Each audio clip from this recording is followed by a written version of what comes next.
Before our final preview of the Cowboys and the Cardinals Monday Night Football matchup coming up later this evening, like the video if you want the Cowboys to beat the Cardinals.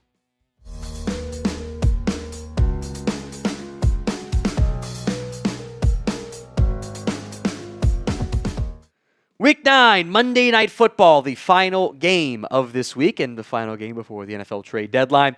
A lot going on here, actually. Of note, background info, we are filming this on Friday evening.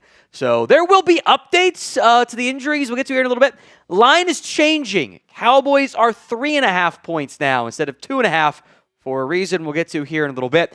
Injuries to watch. We'll keep an eye on Juanyeh Thomas. I think there's a chance he's able to go with the migraine stuff. I anticipate Cooper Beebe being activated to the 53-man roster. Elijah Clark, Jack Sanborn, Donovan Wilson. Maybe Dono's got a chance, but if I had to guess, I would be a little bit surprised if he were able to go. The Cardinals, sounds like they're all mostly healthy. All these guys were limited to begin the week of practice. Good chance Walter Nolan makes his return. Kathan Crawford, Amari DeMercado back. I don't know anymore if Kyler Murray is going to play. He's been at practice. He's been limited. But despite the head coach, Jonathan Gannon, saying earlier this week, we expect, Kyler Murray to start, Jacoby Brissett has actually gotten more of the work with the ones going into the Saturday, Sunday practices. So we'll keep an eye on that one, but certainly sounds like there is a very real possibility it is Jacoby Brissett, not Kyler Murray, who starts. So when we get to our matchups to watch, we'll mention how both quarterbacks fit into it. First up is Dak Prescott against the Arizona Cardinals pass defense. And I think this is an advantage that does favor your Dallas Cowboys. As bad as last week was, disappointing, whatever, defense has bigger issues, we all know it. He's been really good this year. Outside of guys like, maybe a Drake May, a Sam Darnold, I think Mahomes in the category, maybe Jordan Love, if you love EPA because they're so explosive. Not many quarterbacks playing at the same level or higher than what Dak Prescott is. He's certainly in that tier A category so far this year. Cardinals pass defense, it's okay. Sixth in pass rate face. Remember, some of the rate stats are better to be used here because the per game stats, they've already had their bye. But they're 19th in yards per game, 11th in yards per play, 21st in EPA per play, 28th in success rate allowed. They haven't actually been that great there. And they don't get pressures or get sacks. 22% 22nd there as a pressure rate. With 32%, and then 28th in sack rate. So that should favor the Dallas Cowboys. A couple other next-gen stats notes I want to mention for you guys here. Cardinals love split safety looks, so they got 2 deep safeties, 51.7%. That is the 4th highest rate in the NFL. Dak has done very well against split safety looks. It's actually been better against cover 1 because that leads to some of the bombs to Pickens and stuff. Cardinals play cover 4 at the 4th highest rate in the NFL. They're doing it 32% of the time, which makes sense. If you're going to do a lot of split safety coverages, you're going to have a lot of cover 4 as part of that. They've allowed 6.7 yards per attempt and 61% completion percentage, near the league average on those plays. But Dak against cover 4 is completing 74.3% of his passes, averaging 8.6 yards per attempt. So they're both top 10 in their metrics there, so a bit of some strengths there, but that's 8th highest completion rate and 7th most yards per attempt against the cover 4 looks in particular. So what is your confidence level in the Cowboys beating the Arizona Cardinals? Scale it for me from 1 to 10. 1 on the low end, 10 on the high end. Go vote in the comments of today's show. Matchup to watch number 2, man versus zone. Depending on which quarterback is out there. Now, my guess is the Cowboys probably were thinking it was going to be Kyler Murray. They've got time to adjust. It's not the end of the world there. Kyler Murray has not been very good against man coverage this year, completing 52% of his passes for 4.1 yards per attempt, compared to 71% of his passes for 6.3 yards per attempt. So advantage very much in favor of the man side of things if you want to deploy that. Don't have the scramble stats, but in theory, he hasn't scrambled as much. There's some decent running numbers there. Jacoby Brissett, meanwhile, has been better against man coverage, completing 68.4% of his passes, 9 yards per attempt, compared to 6.9. 1 TD, 0 interceptions against 3 TDs, 1 interception. Very different levels there. I don't know. I keep seeing this Cowboys team stuck in zone coverage. I would just ride with man no matter what. So will the Cowboys run more man coverage against Arizona, or is Flus going to be a stubborn old man? Y for yes, N for no. Let me know in the comments of today's show. Number 3, 11 personnel against dime. And the Cardinals, a lot of teams you'll see, okay, it's 11 personnel. We're going to match with nickel. They're going to stay level in that area because of some off-ball linebacker personnel concerns. The Cardinals don't do that. The Cowboys run 11 personnel at 65.2% of the snaps this season. They were higher in previous years. They've been more multiple this time around. It is still above average, and they average 6.8 yards per play, the 4th most in the NFL. The Cardinals will typically match 11 personnel with dime. That's 6 defensive backs. They use a big dime package. They'll put Jalen Thompson in the nickel and then bring down Taylor Dickerson as an extra safety, essentially. The Cardinals will do that. They at second highest rate, 40.6%, allowing 6.2 yards per play. It's actually below league average, though. And my question is for the Cowboys, when that personnel package comes out, do they try to establish the run? Because that would be, if you can do it, against the team that's done a good job stopping the run on the interior, inside runs would help. Now, today's show is made possible by Ethos. As a father of 2 kids, it's not fun to think about what would happen if something happened, but you have to be prepared. Protect your family with life insurance from Ethos. Get your free quote at ethos.com/NFL Daily. That's ETHOS.com/NFL Daily. Ethos is a trustworthy company that disrupts the traditional life insurance industry, and as of March 2025, Business Insider named Ethos the #1 no medical exam instant life insurance provider. They're an online platform that makes getting life insurance fast and easy to protect your family's future in minutes, not months. There is no complicated process, and it's 100% online.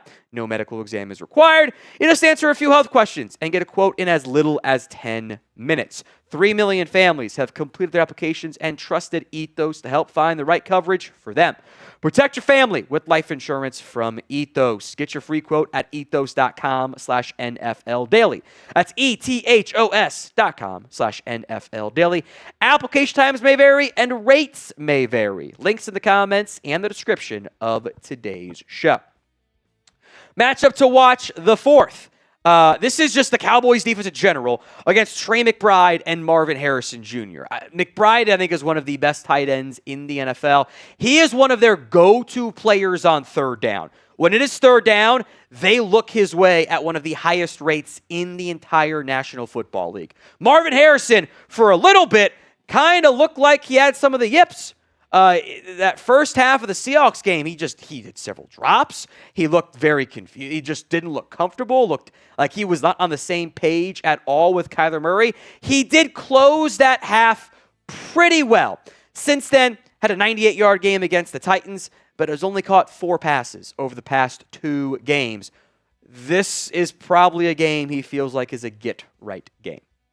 Finally, it is the Cowboys' deep coverage against whoever the heck the Arizona quarterback is in this one. And we'll go over both players, by the way. So the Cowboys, we've mentioned this before, are the worst at everything, but especially deep ball coverage.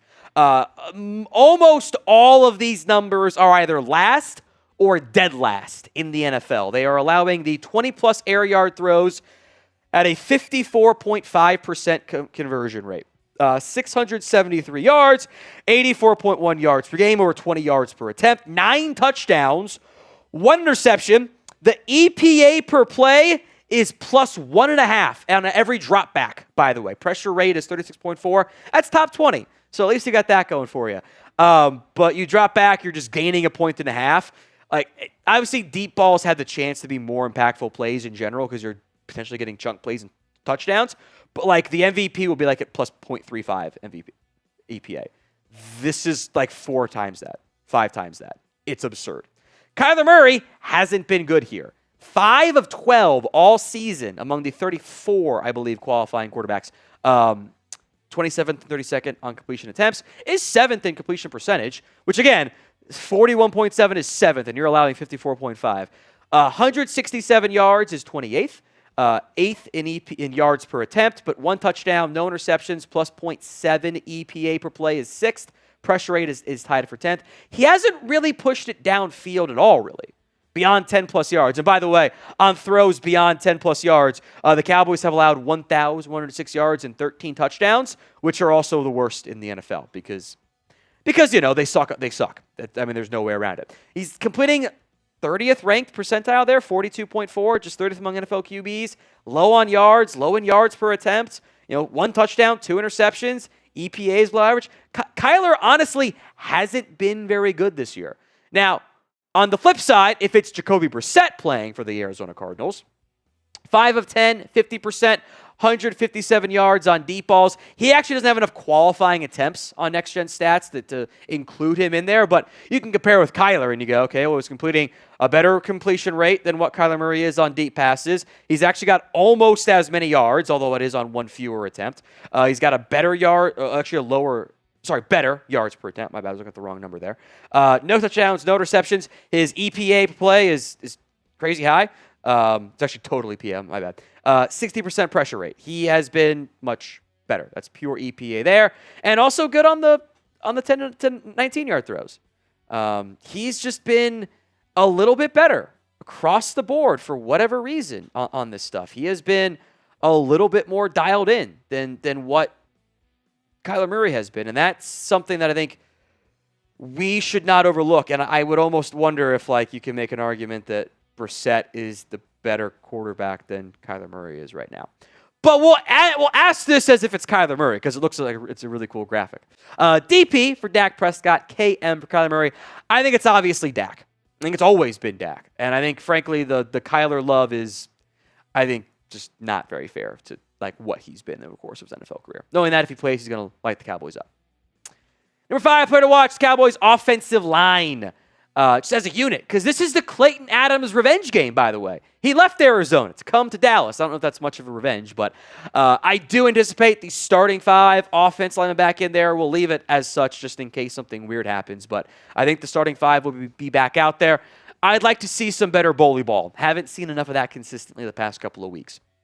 Number 4 is DaRon Bland, and I don't think he's been, compared to the other corners, looks like the best player in football. To the rest of the NFL, not so much. Of note, good numbers here from NFL's next-gen stats. This is based on closest defender, so it could be off if there's a bad miscommunication. But coverage, just total EPA, and I'll mention some of the ranks here. DaRon Bland is minus 8.8, which is good. You want to be negative on EPA per play allowed. You're giving points to your defense. It's actually 12th among qualifying defensive backs. Triquez Bridges is plus 6.2. Reddy Stewart is plus 6.7. Kaiir Elam is 17.9. So over the course of the season, when targeting Kaiir Elam, opposing teams generating over 17 points or 17 points this season, and that includes you break up a third down pass and you get stuff back. Yeah, it's Bland and a bunch of bums. Let's just call it what it is. Now we'll be live for our Monday night watch party against the Cowboys for the Cowboys against the Cardinals. Do not miss out. Hit that sub button for me right now. Number 3 player to watch, Osa Odighizuwa, the defensive tackle. I do think that the lack of having Micah Parsons out there has been a negative for Osa. The pressure, the pass rush win rate, the underlying metrics, they're not that bad, but they're not as good as they were last year. And you also paid him, so you have higher expectations. I don't think he's never been a great run defender. I think the whole point of it was Osa was worth paying is what you paid him at when you had a dude alongside of him giving him more advantageous matchups and you saw growth. You got rid of that guy and now it hasn't been the same, but I paid you. So I need him to start being better against Arizona. If he does not start making more of an impact, you really start to wonder okay, now what do you have going into next season at defensive tackle? Number 2 is CeeDee Lamb. A little rusty last week. Not his best performance. I'm not going to read too much into it because, the game was over, with the miscommunication. And I think it was just there was plenty of frustration from an offense that's we don't have our best stuff. And even if we did, we would have lost. I think Lamb could be in for a big game. I do like a lot of what I've seen from Will Johnson. I would like to get Lamb in the nickel and have him feast a little bit. Like, how do the Cardinals try to cover that? I think this could be a big-time CeeDee Lamb game. Get the ball to your playmakers. Let Lamb and Pickens feast. Like, it doesn't have to be an either-or thing. I don't know why people are trying to make it out that way. They can both have big-time games. Who scores the first touchdown for the Cowboys? Let me know in the comments section of today's show. Next up is Jake Ferguson. I'll be honest, I don't know how he got blanked against the Broncos last week. The game plan in general, just like not attacking the middle of the field with the Broncos down their best linebacker, was really weird to me. But you know what? It's in the past there. I expect Ferguson to get going again. I would like to see more after the catch and downfield stuff. He has been mostly reliable, but 51 catches for only 334 yards and being a good red zone guy is not it. I want another step forward out of Fergie.